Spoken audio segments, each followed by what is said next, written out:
Selamat malam dan selamat datang kembali di kanal kami. Malam ini, saya tidak akan bercerita tentang rumah kosong atau sosok di persimpangan jalan. Malam ini, kita akan mendaki. Kita akan menapaki sebuah jalur legendaris yang tidak hanya menguji fisik, tapi juga kewarasan. Sebuah tempat di mana batas antara dunia kita dan dunia tak kasat mata, setipis kabut pagi. Kisah ini terjadi pada pertengahan bulan Juni tahun 2024 di sebuah kota yang ramai di Jawa Timur. 3 sahabat yang terikat oleh kecintaan mereka pada ketinggian dan tantangan merencanakan sebuah ekspedisi yang akan menjadi perjalanan paling berkesan sekaligus paling mengerikan dalam hidup mereka. Mereka adalah Bima, sang pemimpin yang tenang dan paling berpengalaman. Lalu ada Gilang, si priang yang selalu berhasil mencairkan suasana dengan candaannya. Dan yang terakhir, Rina, satu-satunya perempuan di kelompok itu, seorang pendaki yang tangguh, namun memiliki kepekaan yang tidak dimiliki kedua sahabatnya. Tujuan mereka satu, menaklukkan trek terpanjang di Pulau Jawa, Gunung Argopuro. Mereka tidak tahu bahwa gunung itu sudah menunggu kedatangan mereka. Dan di puncaknya, bukan hanya keindahan yang menanti, tapi juga sebuah jawaban atas pertanyaan mengapa jumlah mereka tidak seharusnya ganjil.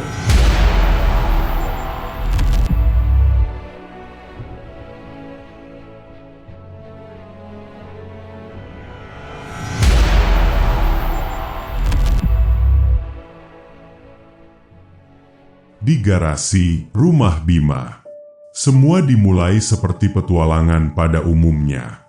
Semangat yang membara, tawa yang lepas, dan perlengkapan yang ditata rapi di lantai garasi rumah Bima. Tas-tas carrier berukuran 60 hingga 80 liter itu tampak gembung, siap menopang hidup mereka untuk beberapa hari ke depan. Tenda, matras, sleeping bag, logistik, peralatan masak, P3K semua diperiksa berulang kali. Argopuro bukan candaan, dan Bima memastikan tidak ada satupun detail yang terlewat. Bima mengecek tali di tas carrier Gilang. "Lang, ini tali webbingmu udah agak rapuh nih. Masalah gak nih nanti? Emang kuat nahan beban berat?" Sambil memasukkan sebungkus besar mie instan ke dalam tasnya, Gilang cengengesan, "Ah, aman-aman. Bim, itu tali sakti. Kalau putus, aku tinggal panggil Jin Korinku buat bawain tasnya." Rina yang dengar itu menggelengkan kepala sambil tersenyum tipis. Ia sedang menata obat-obatan pribadi, sampai berhenti. "Kamu ini ada-ada aja, Lang. Jangan ngomong sembarangan nggak enak didengar." Lalu Gilang menimpali, Loh, Mbak Rina ini kenapa jadi serius bener? Rileks aja, Rin. Anggap aja kita mau piknik, tapi jalannya agak nanjak. Gilang memang seperti itu. Selalu berusaha membuat semua terasa ringan. Tapi malam itu, entah mengapa, candaannya terasa sedikit hambar.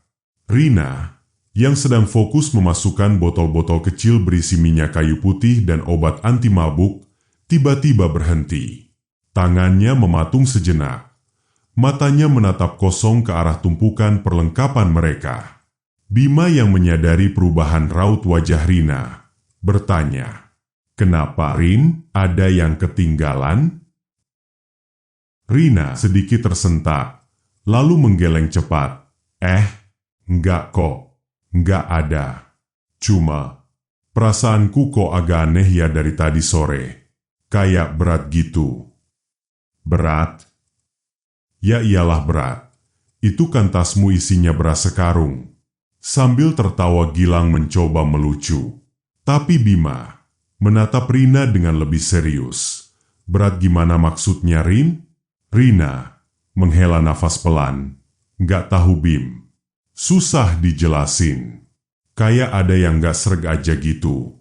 Kayak kita nggak seharusnya pergi." Setelah Rina ngomong itu, suasana jadi hening sejenak. Suara tawa Gilang lenyap, digantikan suara jangkrik di luar garasi. Bima menepuk pundak Rina, mencoba menenangkan. Mungkin cuma cemas aja, Rin. Wajar. Ini kan trek terpanjang se-Jawa. Aku juga deg-degan kok. Tapi kita udah siapin ini matang-matang. Insya Allah aman. Kita berangkat sama-sama. Pulang juga harus sama-sama. Kalimat Bima berhasil menenangkan Rina. Atau setidaknya, Rina berusaha untuk terlihat tenang. Mereka bertiga saling melempar senyum, meyakinkan diri bahwa semua akan baik-baik saja.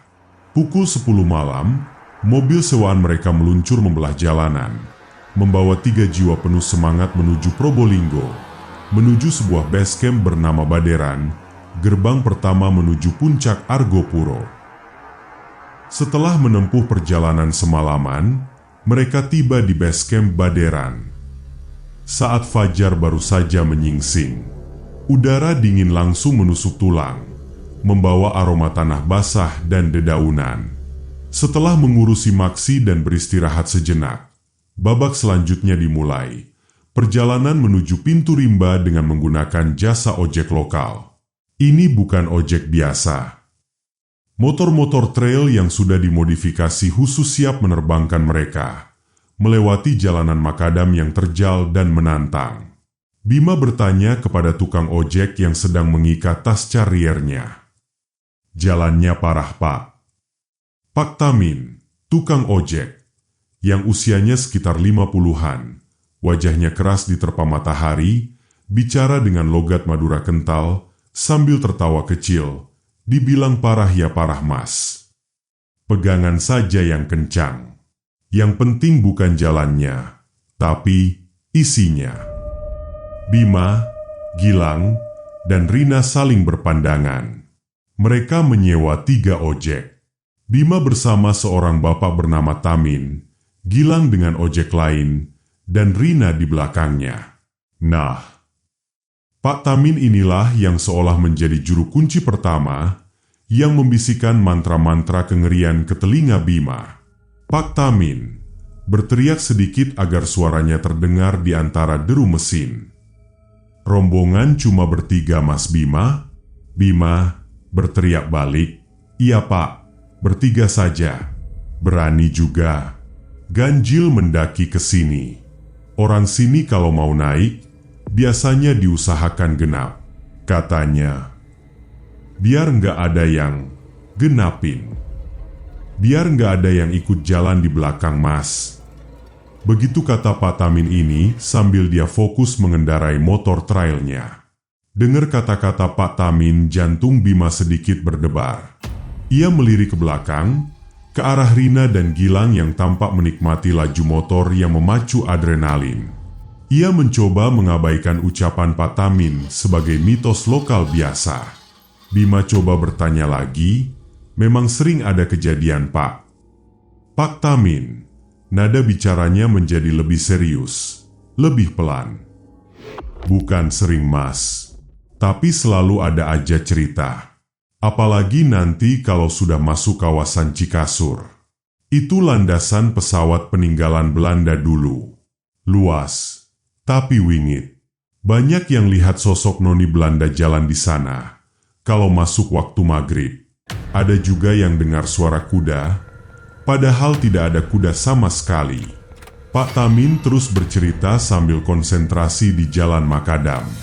Tentang ular-ular besar yang sering melintas di jalur, yang dipercaya bukan sekadar ular biasa. Tentang larangan mengeluh dan berkata kotor. Dan yang paling membuat Bima merinding, tentang pasar setan. Pak Tamin terus bercerita dengan nada peringatan ke Bima.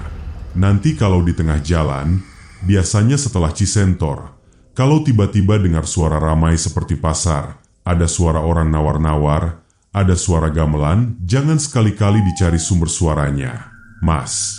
Terus saja jalan, baca doa apa saja yang Mas bisa. Kalau sampai menoleh atau mendekat, katanya bisa tidak ketemu jalan pulang lagi. Masuk ke desa mereka." Bima yang dengar begitu, menelan ludah, Tenggorokannya terasa kering. Desa Gaipa. Pak Tamin mengangguk pelan, seolah itu adalah hal yang sangat wajar. Begitulah kata orang-orang tua. Argopuro ini kan kerajaannya Dewi Rengganis. Kita ini cuma tamu. Jadi, jaga sikap, jaga ucapan. Apalagi rombongan Mas ini ganjil. Biasanya yang paling lemah atau yang pikirannya lagi kosong, itu yang paling gampang ditempeli. Gak kerasa perjalanan ojek selama hampir 1 jam itu terasa seperti kuliah pengantar ilmu gaib.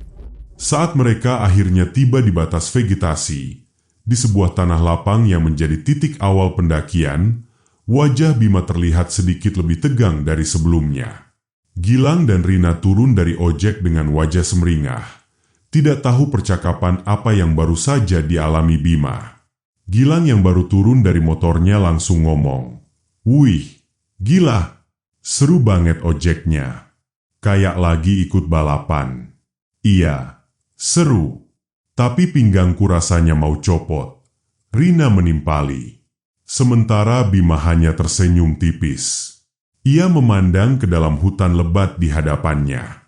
Pintu rimba itu seolah mulut gua raksasa yang siap menelan mereka. Peringatan Pak Tamin terus terngiang di kepalanya. Ganjel. Yang paling lemah. Yang paling gampang ditempeli.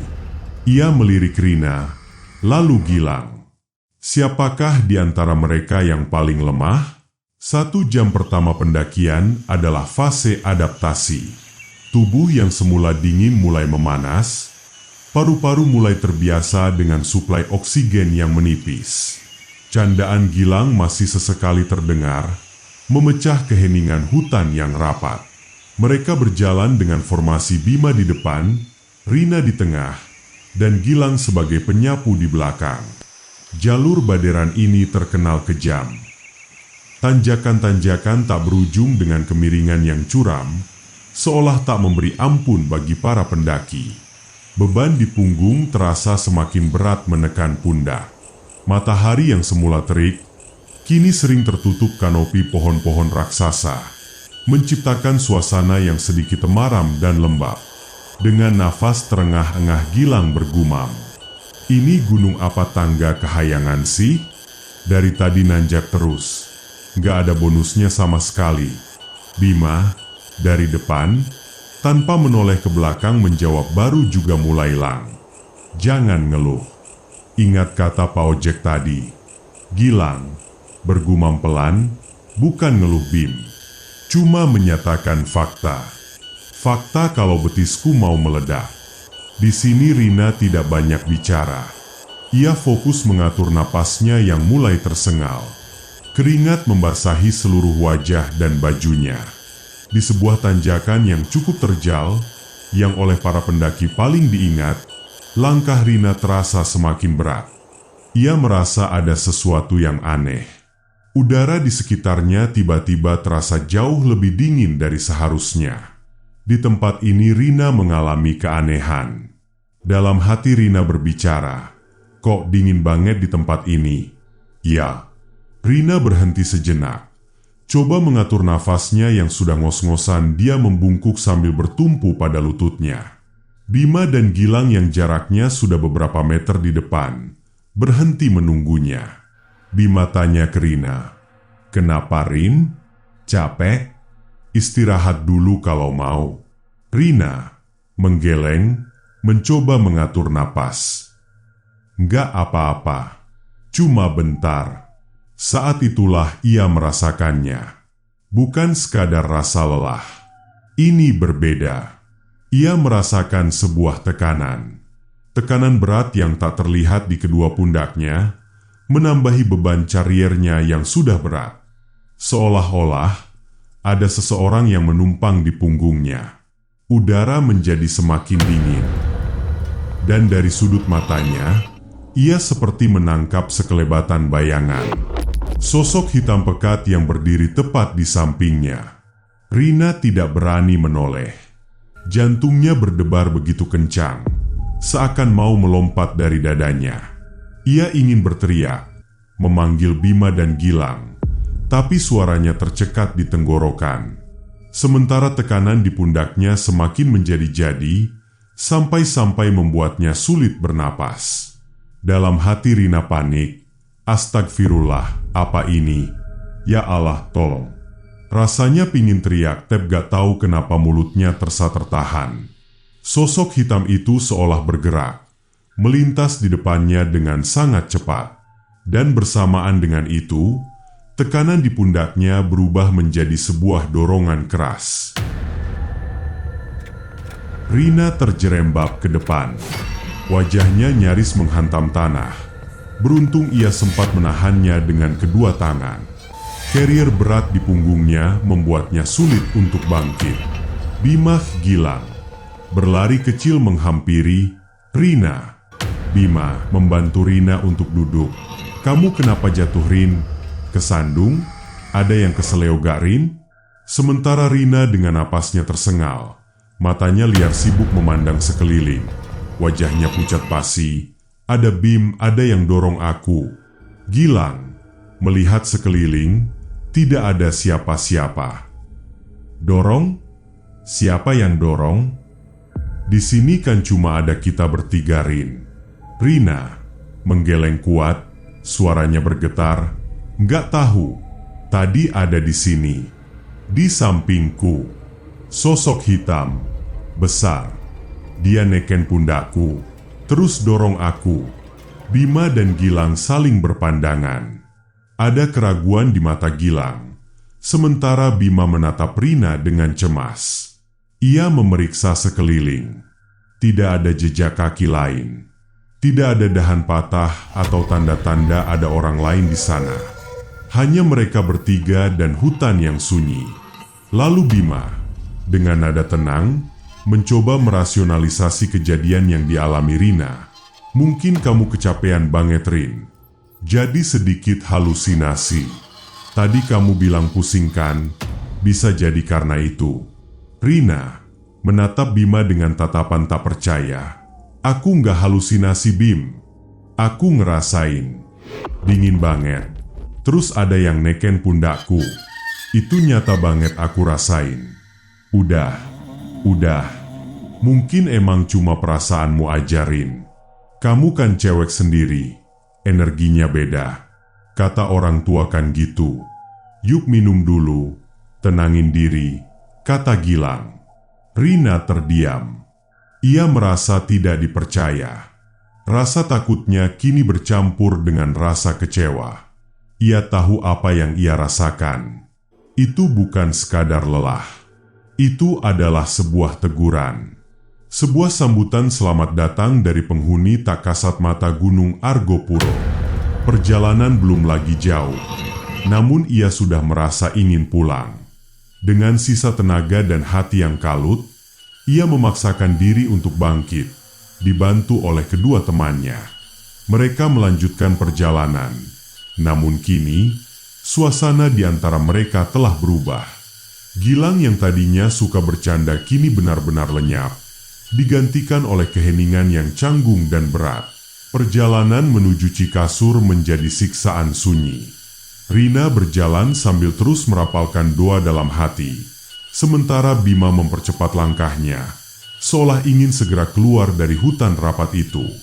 Mereka baru tiba di Cikasur ketika langit sudah benar-benar gelap. Pukul 7:30 malam. Dan pemandangan yang menyambut mereka sungguh di luar dugaan. Setelah berjam-jam dihimpit pepohonan lebat, mereka kini berdiri di tepi sebuah padang sabana yang sangat luas. Di bawah cahaya bulan yang nyaris purnama, hamparan rumput itu tampak keperakan, membentang sejauh mata memandang. Di kejauhan, reruntuhan bangunan tua peninggalan Belanda berdiri bisu seperti nisan raksasa. Indah sekaligus mencekam. Gilang terpesona, melupakan sejenak ketegangan tadi. "Gila, ini Cikasur? Luas banget." Bima, napasnya masih terengah. "Iya, kita diriin tenda di dekat sumber air, di pinggir hutan sana. Jangan terlalu di tengah." Mereka memilih spot yang agak terlindung, di perbatasan antara sabana dan hutan. Dengan cepat, mereka mendirikan 2 tenda. Satu untuk Bima dan Gilang, satu lagi khusus untuk Rina. Selesai memasak dan makan malam dalam diam, dinginnya udara Cikasur yang menusuk memaksa mereka untuk segera masuk ke dalam kantung tidur masing-masing. Pukul 10 malam. Keheningan Cikasur terasa absolut. Tidak ada suara jangkrik, tidak ada suara binatang malam. Hanya desau angin yang menyapu padang rumput, menghasilkan suara seperti bisikan panjang yang tak berkesudahan. Bima masih terjaga di dalam tendanya. Pikirannya terus mengulang kejadian yang menimpa Rina sore tadi. Di keheningan total Cikasur, sayup-sayup terdengar suara seretan yang sangat pelan dan jauh. Awalnya, Bima mengira itu hanya suara angin. Tapi suara itu semakin jelas. Suara seretan berat di tanah kering, seperti karung goni besar yang diisi sesuatu yang padat dan diseret perlahan. Suaranya datang dari arah sabana, bergerak perlahan. Dari dalam tenda, Bima menahan napas. Ia melirik ke arah Gilang yang tampaknya sudah tertidur pulas. Napasnya teratur. Jantung Bima mulai berdetak lebih cepat. Suara seretan itu terus terdengar. Seolah ada seseorang atau sesuatu yang sedang menyeret beban sangat berat melintasi sabana yang luas. Siapa yang akan melakukan hal seperti itu di tengah malam buta di tempat ini? Atau mungkin ada pendaki lain yang baru datang? Bima coba mengintip dari celah kecil di resleting tenda. Tapi di luar hanya ada kegelapan dan hamparan rumput yang disinari bulan. Tidak ada apa-apa. Namun suara itu masih ada terdengar. Bahkan terasa semakin dekat. Dalam hati Bima mulai panik. Suara apa itu? Jangan-jangan binatang buas? Babi hutan? Tapi suara itu tidak seperti suara langkah binatang. Terlalu ritmis, terlalu berat. Belum juga habis rasa kebingungan Bima. Tiba-tiba, suara lain menyusul, memecah kesunyian malam. Suara lonce kecil yang bergemerenceng lembut dari kejauhan, seperti lonce di leher kuda. Diikuti suara roda kayu yang berderit di atas tanah. Bulu kuduk Bima meremang seketika. Suara itu seperti suara delman atau kereta kuda. Suara yang sama sekali tidak mungkin ada di tempat ini. Seketika itu Bima teringat lagi ucapan Patamin, tukang ojek yang mengantarnya dari base camp. Ada juga yang dengar suara kuda, padahal tidak ada kuda sama sekali. Suara seretan dan suara kereta kuda itu seolah berjalan beriringan, melintasi area di depan tenda mereka, mungkin berjarak sekitar 20 hingga 30 meter. Bima memejamkan matanya rapat-rapat, menarik sleeping bag hingga menutupi kepalanya. Ia terus berdoa dalam hati, berharap suara-suara itu segera lenyap. Di tenda sebelah, Rina ternyata juga tidak bisa tidur. Ia mendengar semua suara itu dengan jelas. Tubuhnya gemetar hebat di dalam sleeping bag. Baginya, suara itu bukan sekadar suara. Ia bisa merasakan kehadirannya. Hawa dingin yang menusuk, dan perasaan seolah-olah sedang diawasi oleh banyak pasang mata dari luar tenda. Dan kemudian, suara-suara itu berhenti, tepat di depan tenda mereka. Hening. Keheningan yang jauh lebih menakutkan daripada suara tadi. Sepersekian detik yang terasa seperti selamanya. Lalu, suara kain tenda Rina dicakar dengan kuku tajam. Bunyinya kasar dan cepat. Rina ingin menjerit namun saking takutnya, ia hanya bisa membekap mulutnya sendiri dengan kedua tangan. Suara cakaran itu begitu dekat, begitu nyata, tepat di sisi tenda tempat kepalanya berada. Ia bisa merasakan getaran kain tenda akibat cakaran itu. Jantungnya serasa berhenti berdetak. Di tendanya, Bima terlonjak kaget mendengar suara cakaran itu. Ia langsung meraih senter dan pisaunya. Gilang terbangun dengan kaget. "Bim? Suara apa itu, Bim?" Bima berbisik tegang. "Diam!" Mereka berdua diam membeku, memasang telinga. Tidak ada lagi suara cakaran. Tidak ada lagi suara seretan atau kereta kuda. Semuanya kembali sunyi senyap. Sunyi yang mematikan. Tak ada yang berani keluar tenda malam itu. Mereka hanya bisa menunggu, dalam ketakutan yang mencekik, hingga fajar pertama menyinari Cikasur. Keesokan paginya, saat matahari mulai menghangatkan bumi, Bima adalah yang pertama kali memberanikan diri keluar.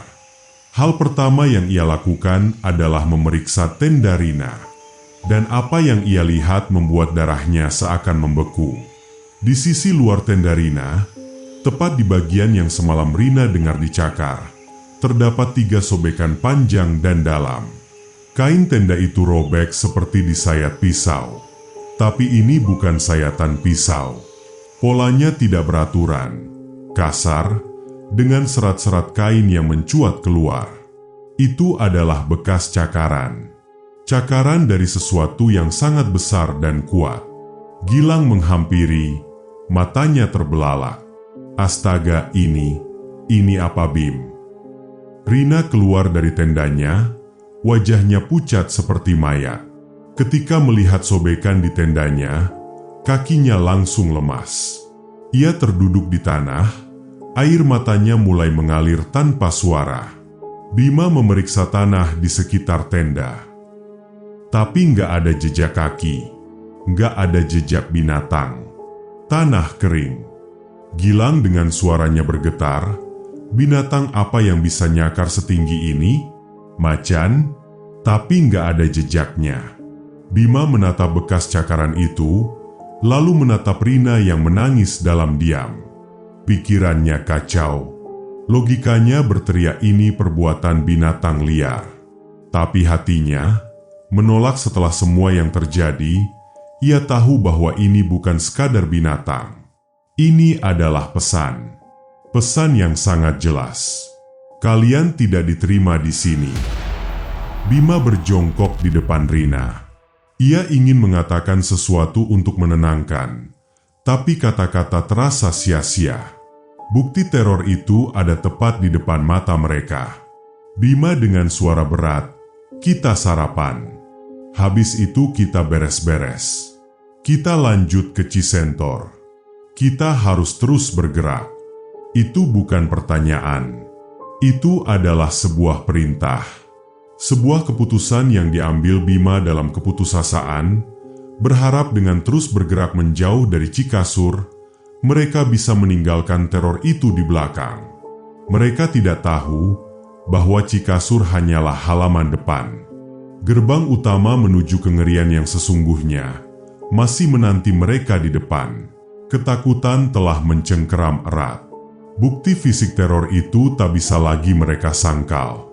Namun dengan sisa-sisa keberanian mereka memutuskan untuk melanjutkan perjalanan. Apa yang menanti mereka di jalur menuju Cisentor? Jika malam di Cikasur membuat bulu kuduk Anda meremang, percayalah, itu hanyalah sebuah pembukaan. Sebuah salam perkenalan yang dingin dari sang penunggu gunung. Luka pada kain tenda itu adalah bukti nyata, sebuah tanda tangan yang ditinggalkan oleh malam. Namun, pagi membawa serta harapan palsu. Bima, dengan sisa-sisa idealismenya sebagai seorang pemimpin, memutuskan untuk terus berjalan. Sebuah keputusan yang akan sangat ia sesali. Kini, kita akan mengikuti langkah mereka menjauhi padang sabana yang indah tapi mengerikan itu, memasuki jalur yang akan membawa mereka pada sebuah ujian yang jauh lebih berat. Ujian di mana musuh terbesar bukanlah tanjakan terjal atau dinginnya udara, melainkan pikiran mereka sendiri. Setelah sarapan yang terasa hambar di mulut mereka, ketiganya berkemas dalam kebisuan. Tidak ada lagi candaan. Gilang, yang biasanya menjadi sumber semangat, kini hanya diam 1000 bahasa. Matanya seringkali menatap kosong ke kejauhan. Bekas cakaran di tenda Rina tadi malam telah merenggut semua keceriaannya. Mereka memulai perjalanan menuju Cisentor dengan langkah gontai. Jalur dari Cikasur ke Cisentor seharusnya lebih landai, melintasi hutan cemara yang indah. Tapi hari itu, keindahan itu seolah lenyap, digantikan oleh aura yang mencekam. Pohon-pohon cemara yang menjulang tinggi tampak seperti tiang-tiang penjara, dan kabut tipis mulai turun, mengurangi jarak pandang dan meredam semua suara. Bima berjalan di depan, sesekali menoleh ke belakang. "Gimana, Rin? Masih kuat?" Rina mengangguk lemah, wajahnya masih pucat. "Kuat, Bim." "Kamu, Lang, kamu nggak apa-apa? Kok diam aja dari tadi?" Gilang sedikit tersentak, seperti baru sadar dari lamunan. "Apa, Bim?" "Oh, nggak apa-apa, Bim. Cuma capek aja." Tapi itu bukan sekadar lelah. Bima bisa melihatnya. Ada sesuatu yang berbeda dari tatapan Gilang.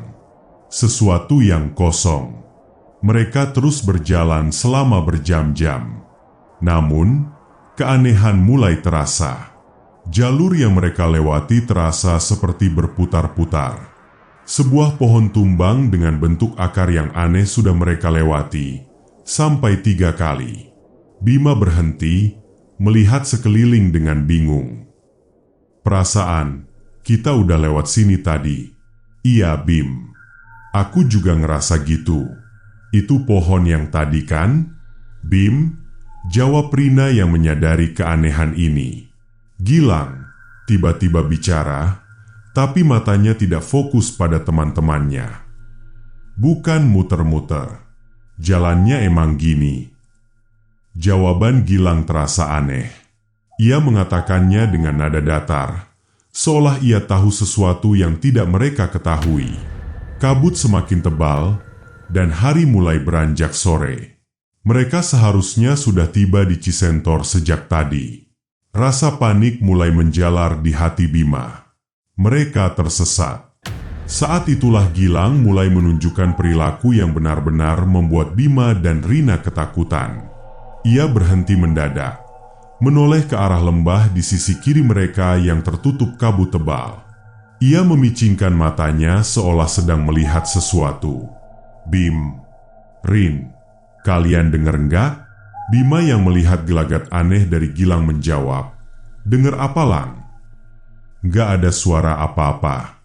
Gilang, wajahnya menunjukkan ekspresi bingung bercampur takjub. "Itu rame banget, kayak suara pasar. Ada gamelannya juga." Darah Bima serasa berhenti mengalir. Ia teringat kembali setiap kata yang diucapkan Pak Tamin di atas motor trailnya. Kalau tiba-tiba dengar suara ramai seperti pasar, jangan sekali-kali dicari sumber suaranya. Rina mendekati Gilang, suaranya bergetar. "Lang, kamu ngomong apa?" "Nggak ada suara pasar, cuma ada suara angin." Gilang menunjuk ke arah lembah yang berkabut. "Ada, Rin, lihat itu, lampunya terang banget di bawah sana. Kayaknya ada desa atau kampung. Kita ke sana aja yuk, minta tolong." Bima dan Rina mengikuti arah telunjuk Gilang. Tapi yang mereka lihat hanyalah lautan kabut putih yang pekat. Tidak ada cahaya lampu. Tidak ada tanda-tanda kehidupan. Hanya kehampaan yang sunyi. Bima mencengkeram lengan Gilang, suaranya tegas dan sedikit panik. "Gilang, lihat aku. Gak ada apa-apa di sana. Itu cuma jurang yang tertutup kabut." "Sadar, Lang." Gilang menepis tangan Bima. Dia mulai marah, nada suaranya meninggi. "Apaan sih, Bim? Kalian gak lihat? Itu jelas-jelas ada perkampungan. Kalian yang aneh. Aku mau turun ke sana." Kewarasan Gilang mulai terkikis. Kelelahan fisik dan teror mental telah membuka celah dalam dirinya. Celah yang kini diisi oleh halusinasi mengerikan yang diperingatkan oleh mitos lokal. Melihat kondisi Gilang dan menyadari mereka benar-benar kehilangan arah, Rina akhirnya tak sanggup lagi menahan beban di dalam dadanya. Rina pun menangis terseduh-seduh, suaranya pecah. "Aku mau pulang, Bim. Aku mau pulang. Aku udah gak kuat. Ini bukan tempat kita. Dari awal perasaanku udah gak enak. Kenapa kita harus maksa? Lihat Gilang, dia jadi aneh. Aku takut banget." Tangisan Rina yang pecah di tengah hutan berkabut itu menjadi puncak dari semua ketegangan. Bima berdiri di antara sahabat perempuannya yang menangis histeris dan sahabat lakinya yang mulai kehilangan akal sehat. Ia merasa gagal sebagai pemimpin, sebagai teman. Dalam keputusasaan itu, ia menangkupkan kedua tangannya di depan mulut dan berteriak sekuat tenaga, "Siapapun tolong kami." Tetapi teriakannya hilang ditelan kabut. Tidak ada jawaban, hanya gema dari suaranya sendiri. Mereka terjebak di antara dunia nyata dan dunia gaib yang berusaha menarik salah satu dari mereka. Dengan sisa tenaga, Bima mencoba menenangkan Rina dan membujuk Gilang untuk terus berjalan. Entah kemana. Ia hanya tahu mereka harus terus bergerak, menjauhi lembah terkutuk itu. Entah bagaimana, setelah berjalan tanpa arah selama hampir 1 jam lagi, sayup-sayup mereka mendengar suara yang paling mereka rindukan, suara aliran air. Dengan harapan baru, mereka mempercepat langkah dan benar saja, di depan mereka terhampar sebuah sungai kecil dengan air yang jernih. Itulah pos Cisentor. Rasa lega yang luar biasa menyelimuti Bima dan Rina. Mereka berhasil. Tapi Gilang, anehnya justru terlihat bingung dan kecewa. "Loh, kok sungai? Tadi kan di bawah sana ada desa. Kemana perginya?" Bima menghela napas, terlalu lelah untuk berdebat. "Udah Lang, nggak ada desa. Kita udah sampai di Cisentor. Kita ngecamp di sini malam ini." Mereka mendirikan tenda di sebuah lahan datar tak jauh dari bibir sungai. Suasana Cisentor berbeda dengan Cikasur. Jika Cikasur terasa luas dan terbuka, Cisentor terasa sempit dan terhimpit oleh pepohonan rimbun di kedua sisi sungai. Suara gemericik air yang seharusnya menenangkan, malam itu justru terdengar seperti ribuan bisikan yang tak henti-henti. Saat mereka sedang menyiapkan makan malam, dari arah kegelapan di seberang sungai, tiba-tiba muncul sesosok lelaki tua. Ia berjalan menyeberangi sungai yang dangkal dengan santai, seolah berjalan di halaman rumahnya sendiri. Ia mengenakan pakaian petani model lama, baju hitam dan celana komprang, dengan sebilah ari terselip di pinggangnya. Wajahnya keriput, namun matanya menatap tajam dan jernih. Lelaki tua berdiri beberapa meter dari mereka, suaranya serak dan berat, "Sampai juga Nak. Ditunggu dari tadi sore." Ketiganya terkejut. Bima segera berdiri, mencoba bersikap seramah mungkin. Bapak, maaf Pak, kami mengganggu. Kami pendaki, mau numpang istirahat semalam di sini." Lelaki tua itu tersenyum tipis, sebuah senyuman yang tidak mencapai matanya. "Iya, saya tahu. Sudah biasa. Tapi malam ini udaranya lagi tidak bagus. Banyak yang keluar." Rina beringsut mendekat ke arah Bima, ketakutan. "Keluar? Maksudnya apa, Pak?" Lelaki tua itu, matanya menatap Rina lekat. "Kamu yang paling bisa merasakan, Duk. Sejak di tanjakan tadi siang, kamu sudah ditemani." Jantung Rina serasa diremas. Bapak tua ini tahu. Ia tahu kejadian yang menimpanya. Gilang hanya diam, menatap bapak itu dengan tatapan kosong. Bima bertanya, "Bapak tinggal di mana ya? Kok sendirian di hutan malam-malam begini?" Lelaki tua terkekeh pelan, suara tawanya kering. Rumah saya dekat sini. Tidak kelihatan oleh mata biasa. Sudah kalian istirahat saja. Biar Mbah yang jaga malam ini. Kalian tidur saja yang nyenyak."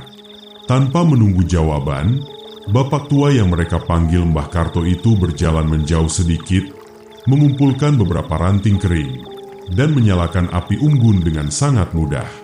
Ia lalu duduk bersila di dekat api, punggungnya menghadap ke arah tenda mereka, menatap ke dalam kegelapan hutan. Diam, tak bergerak, seperti sebuah patung. Kehadirannya terasa sangat ambigu. Di satu sisi Bima dan Gilang merasa sedikit lebih aman. Ada orang lokal yang menemani mereka. Tapi bagi Rina, kehadiran Mbah Karto justru membuatnya semakin merinding.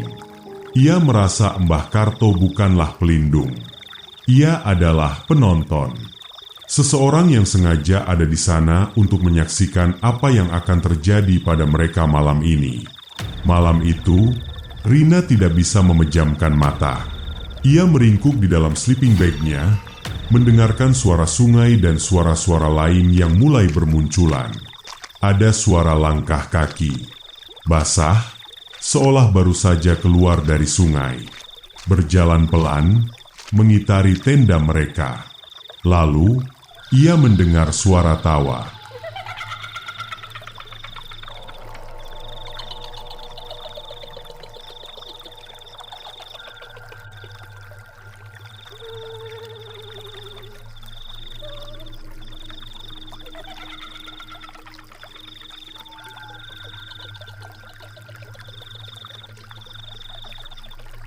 Suara tawa itu membuat darahnya membeku.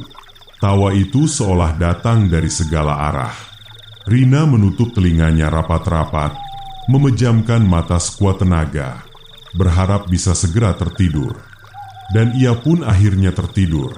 Namun dalam tidurnya Rina masuk ke dalam sebuah mimpi yang jauh lebih mengerikan dari kenyataan. Dalam mimpinya, ia berada di lokasi yang sama, di Cisentor. Ia keluar dari tenda dan melihat Mbah Karto masih duduk di depan api unggun. Tapi Mbah Karto menoleh padanya dan tersenyum, menunjukkan barisan gigi yang hitam dan runcing. Lalu Mbah Karto menunjuk ke arah sungai. Di tengah sungai, berdiri sesosok perempuan, berpakaian putih kusam dan basah kuyup. Rambutnya panjang terurai menutupi wajah. Perlahan, perempuan itu mengangkat wajahnya, dan Rina menjerit dalam mimpinya. Wajah perempuan itu hancur. Separuh wajahnya lumat, seperti habis terbentur bebatuan sungai, dengan mata yang kosong dan mulut yang terus menyeringai, mengeluarkan air. Rina terbangun dengan napas memburu dan keringat dingin membasahi seluruh tubuhnya. Jeritannya membangunkan Bima dan Gilang. Bima segera membuka tenda Rina. "Rin, kamu kenapa?" "Mimpi buruk?" Rina menangis histeris, menunjuk-nunjuk ke arah luar. Perempuan itu Bim, perempuan di sungai. Wajahnya hancur. Dia di sana. Dia di sana." Bima menyorotkan senternya ke arah sungai. Tidak ada siapa-siapa. Ia lalu menyorot ke arah tempat Mbah Karto tadi membuat api unggun. Mbah Karto sudah tidak ada. Api unggunnya pun sudah padam total. Seolah tidak pernah ada api di sana. Hanya tersisa beberapa ranting kayu yang bahkan tidak menghitam. Lenyap, tanpa jejak. Malam itu, tidak ada lagi yang bisa tidur. Mereka bertiga hanya duduk meringkuk di dalam satu tenda, menunggu pagi datang, dengan perasaan bahwa di luar sana, di dalam kegelapan, sosok perempuan dari mimpi Rina sedang berdiri di tepi sungai, memperhatikan mereka. Fajar di Cisentor tidak membawa kelegaan, hanya kepastian. Kepastian bahwa mereka harus segera pergi dari tempat itu.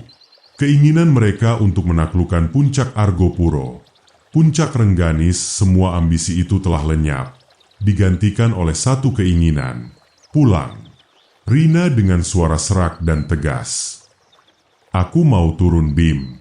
Sekarang juga, aku nggak mau lanjut. Bima menatap Rina, lalu Gilang yang masih tampak linglung. Ia mengangguk pasrah. Iya, kita turun. Kita batalin summit. Tidak ada perdebatan. Keputusan itu terasa mutlak. Mereka berkemas dengan tergesa-gesa, seolah dikejar oleh sesuatu. Perjalanan turun terasa jauh lebih cepat, didorong oleh adrenalin dan rasa takut. Mereka tidak banyak bicara, hanya fokus melangkahkan kaki secepat mungkin. Dan di tengah perjalanan turun, di sebuah kelokan yang agak terbuka, Rina yang berjalan paling depan tiba-tiba berhenti mematung. Bima dan Gilang ikut berhenti di belakangnya. Rina menunjuk dengan tangan gemetar ke arah rimbunan pohon bambu sekitar 50 meter dari jalur mereka.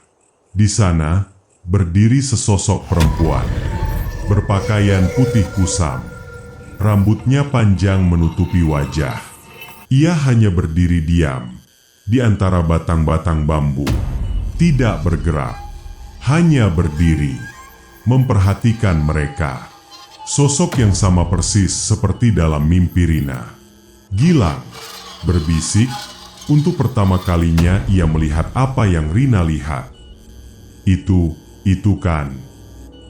Bima menarik lengan Rina dan Gilang, berbisik penuh penekanan. Jangan dilihat, terus jalan. Jangan lari, jalan biasa, jangan berhenti. Dengan jantung yang serasa mau copot, mereka bertiga berjalan melewati tempat itu, tidak berani menoleh sedikit pun.